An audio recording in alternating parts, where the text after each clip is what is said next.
સ્થાનિક સ્વરાજ્યની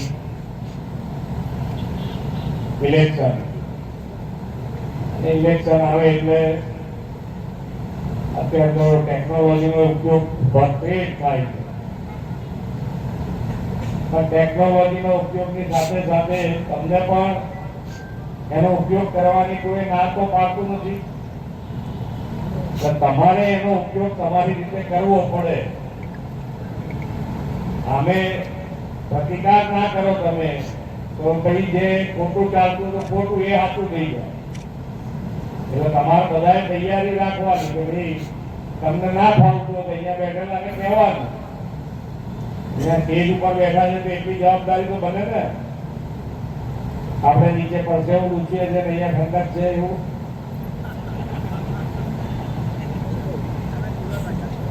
કુદરત છે. સારું સારું ટાઈમ સારો થઈ ગયો છે. અહીંયા આગળ થોડી ગરમી તડકો આવે છે ત્યાં આગળ ખુરશીમાંથી હટી જવાનું, બીજી બે ખુરશી સાઈડમાં લઈ જવાની. કારણ કે ગરમી તો ચાલુ થઈ ગઈ છે. હવે તમારે બધાને 26મી તારીખ સુધી દોડવાનું રહેશે.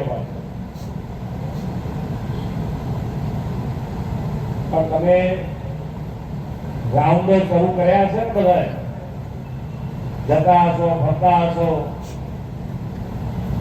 તો ક્યાંય તમને આવકાર ના મળ્યો એવું ના બને. ક્યાંક એકાદ જગ્યાએ કોઈ પોતાની ઇન્ડિવિજ્યુઅલ તકલીફ કોઈ સોસાયટીને થઈ હોય, કોઈ રહીશ હોય સોસાયટીમાં એને પોતાની ઇન્ડિવિજ્યુઅલ કોઈ તકલીફ થઈ હોય એવું બની શકે.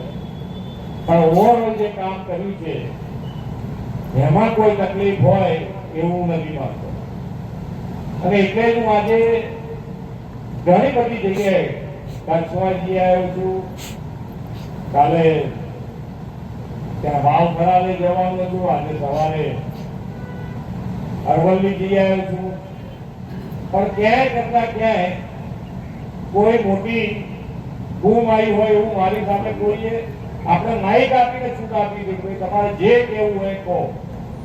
તો એમને નવા સજેશન આપ્યા કે નવું આવી રીતે કરવું જોઈએ.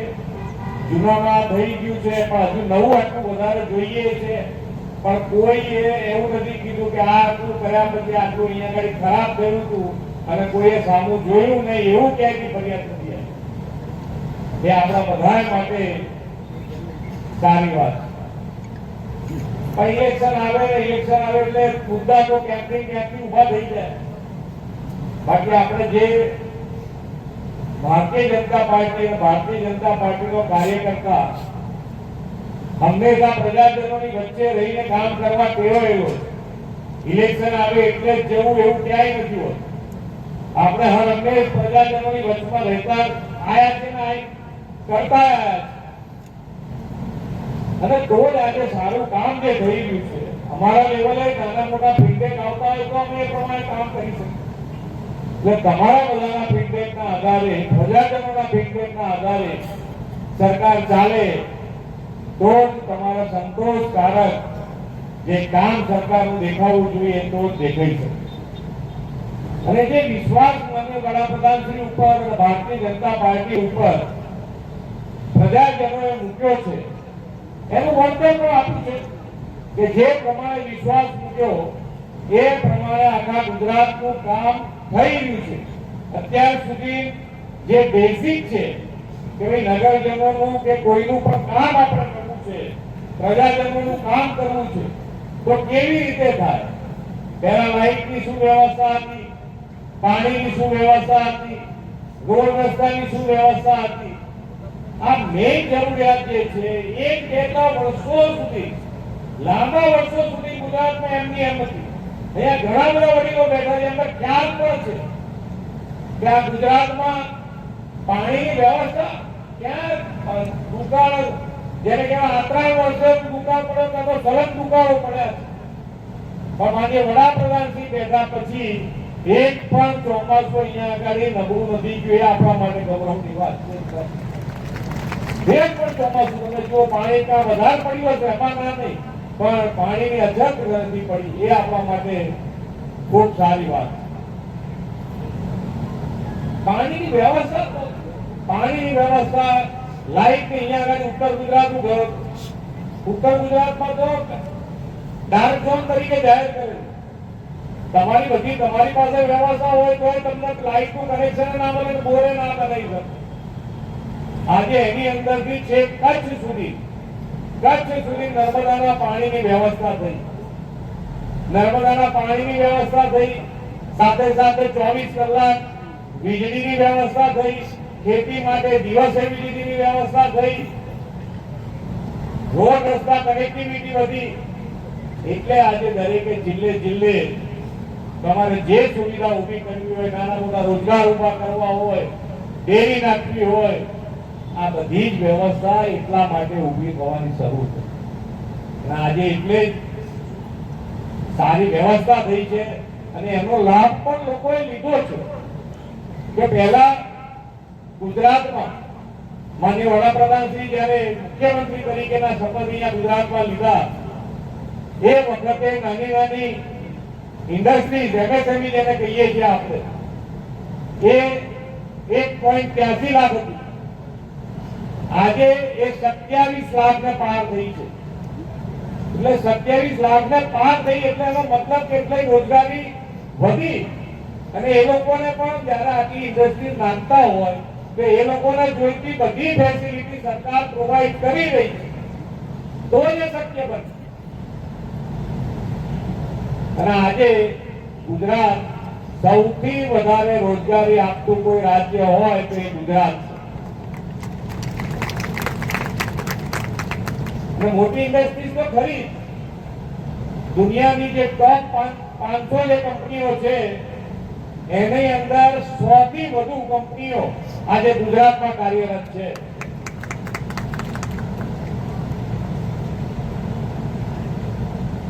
શિક્ષણની વ્યવસ્થા, સુરક્ષાની વ્યવસ્થા, સાથે સાથે ગુડ ગવર્નન્સમાં તમે જુઓ, ખેડૂતો માટે નવી શરતમાંથી જૂની શરતમાં ફેરવી નાખ્યું, સરકારે ફેરવી નાખ્યું. 7 ઉતારો તમારો જૂની શરતમાં થઈને આવી ગયો ઘેર, કોઈએ અરજી આપવા નહીં જવા. કેટલો મોટો બદલાવ છે. હમણાં છેલ્લે સુધારો કર્યો કે ભાઈ આડી લીટી ઊભી લીટી 2 રૂપિયામાં દસ્તાવેજ તમારો થઈ જાય. ભાઈઓ ભાગમાં જે આવ્યું હોય તમે દસ્તાવેજ 300 રૂપિયામાં કરાવી પૂરું કરજો, કોઈ તકરાર નહીં. અને જે પૈસા દસ્તાવેજના બચે એ ડિપોઝિટ કરાવી દે તો છોકરાઓને કામમાં આવશે, શિક્ષણમાં ભણાવવામાં આગળ વધારવામાં એને કામમાં આવે. ખેડૂત દાખલા માટે છેક 52 થી પહેલા માંગતા હતા, 52 થી. અહીંયા બેઠેલા કેટલાય જણ હેરાન થયા હશે. આજે 25 વર્ષ જૂનું, 25 વર્ષથી આગળ વધવાનું, છેલ્લા 25 વર્ષથી જોવાનું, આના પહેલાનું જોવાનું. એનો મતલબ એવો નથી કે જે ખોટા ખેડૂત થઈ ગયા હોય તેને છોડી દેવાનું.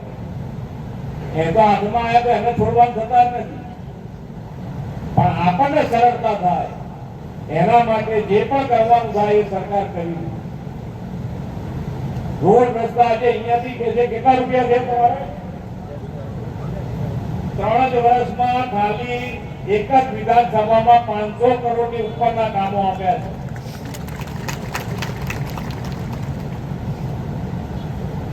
દરેક જિલ્લામાં આ બધી જ વ્યવસ્થા જે કહીએ છીએ આપણે, એ બધી જ કામ કરવા માટેના પૈસા પણ જોઈએ.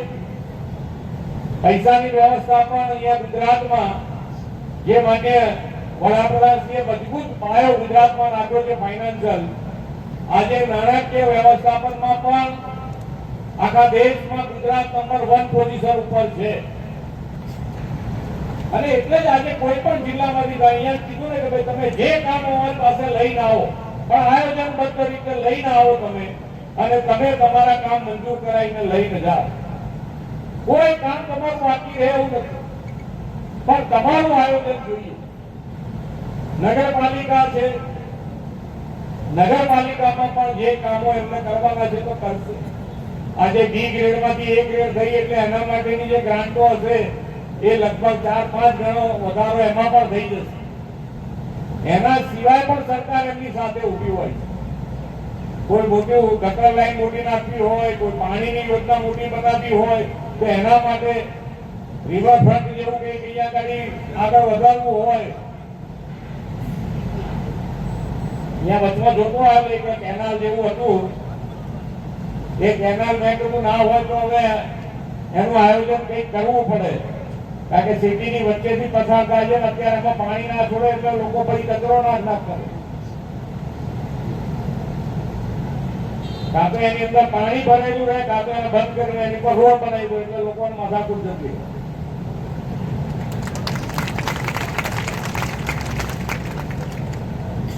નવા સભ્યો તૈયાર થઈ ગયા છે, બધા નવું કામ તમારું રેડી મેં કરી દીધું તમારા માટે.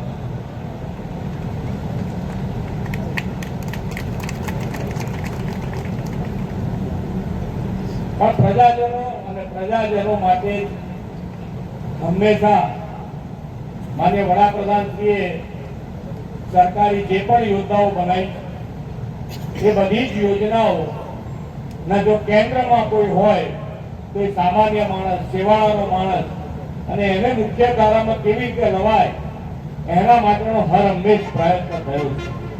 અને એટલે જ આજે તમે જુઓ કે અમને વિકસિત ભારત અને વિકસિત ભારત માટે આગળ વધવું છે, તો એના માટે કોઈ એક સિટી, બે સિટી એને વિકસિત કરવાથી કઈ વિકસિત ગુજરાત કે વિકસિત ભારત જ થઈ જવા, પણ આપણે બધા જ ગામે ગામ સુધી ડેવલપમેન્ટ થાય, નાનામાં નાનો માણસ પણ મુખ્ય ધારામાં આવે એ પ્રમાણેનું આપણે આયોજન કરી દે.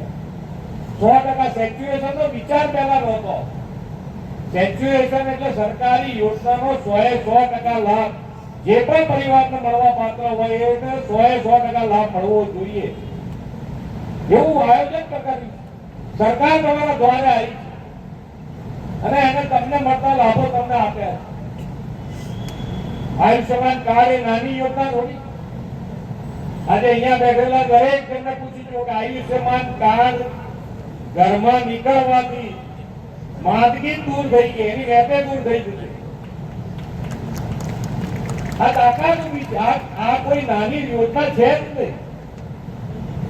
દુનિયામાં આના જેવી યોજના આ સંવેદન સાથે જોડાયેલી યોજના બનાવી છે માન્ય વડાપ્રધાન. અને ગુજરાત એની અંદર 5 લાખની અંદર બીજા 5 લાખ ઉમેરી 10 લાખ રૂપિયા સુધીનું આયોજન કર્યું. રોજ આ કાર્ડનો લાભ ક્યાંક ને ક્યાંક તમારા વિસ્તારમાં લેવાતો છે. પ્રાઇવેટ હોસ્પિટલમાં પણ આ કાર્ડ ચાલે, એટલી સરકારી હોસ્પિટલમાં ચાલે છે એવું નથી.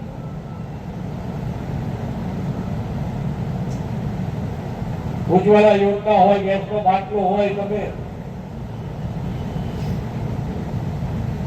કિસાન સન્માન નિધિ હોય, દરેક યોજનાનો લાભ પોતાને ડીબીટી ખાતાથી આપીએ છીએ, એટલે કોઈ વચોટિયા વગર તમારા ખાતામાં પૈસા પહોંચી જાય.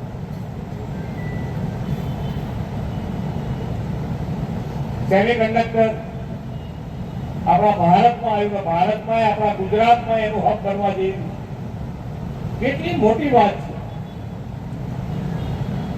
આ ઇન્ડસ્ટ્રી અહીંયા ભારતમાં લાવવા માટેની મથામણ હતી.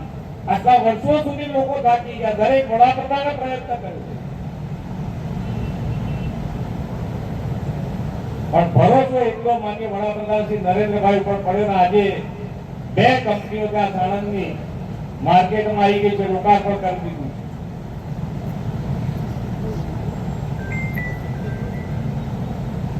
આજ ગુજરાતનું બજેટ કેટલું હશે? પહેલા જયારે માન્ય વડાપ્રધાન શ્રી અહીંયા શપથ લીધા ગુજરાતમાં મુખ્યમંત્રી તરીકે, ત્યારે લગભગ બજેટ એનું હશે 19,000 થી 30,000 ની વચ્ચે. આજે 4 લાખ કરોડ રૂપિયાનું બજેટ છે ગુજરાત.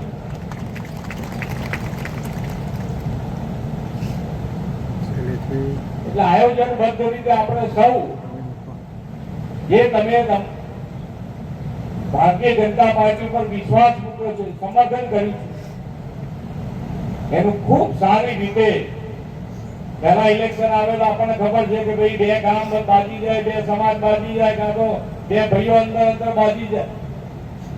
આજે કોઈ એવી પરિસ્થિતિ નથી થતી, કારણ કે વિકાસની રાજનીતિ માન્ય નરેન્દ્રભાઈએ શરૂ કરી કે તમે શું કામ કર્યું છે બતાવો, બીજી વાત ના જોઈએ. તમારે જે પાર્ટીમાં હોય એ પાર્ટીનું કામ બતાવો તમે અને પછી જ વોટ માંગવા આવો. આ દરેક જણે બતાવવું પડે કે ભાઈ અમે આ કર્યું, અમે આ કર્યું, આ ના કર્યું. જાઓ ક્યાં તમે? આપણે કોઈને કશું કહેવાનું થતું નથી. આપણે આપણું કરેલું જ કહેવાનું છે કે આપણે આટલું આટલું આટલું કર્યું છે.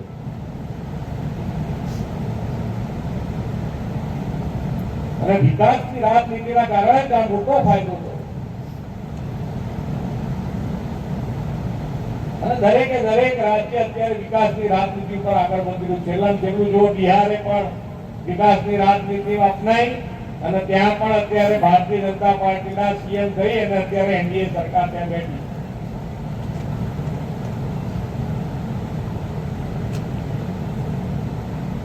તો 26મી તારીખે આપણે બધા આ જ ઉત્સાહ સાથે આપણા દરેકે દરેક ઉમેદવાર જિલ્લા પંચાયતના હોય, તાલુકા પંચાયતના હોય, નગરપાલિકાના હોય, બધા જ ઉમેદવારોને ખૂબ મોટી જંગી બહુમતીથી જીતાડીએ. હવે કોઈ પાછું ખેંચવાની વાત જ ના આવે, ભરવા જ ના જાય એવું કરી નાખો એટલે તમે આ રોજ બધું નવા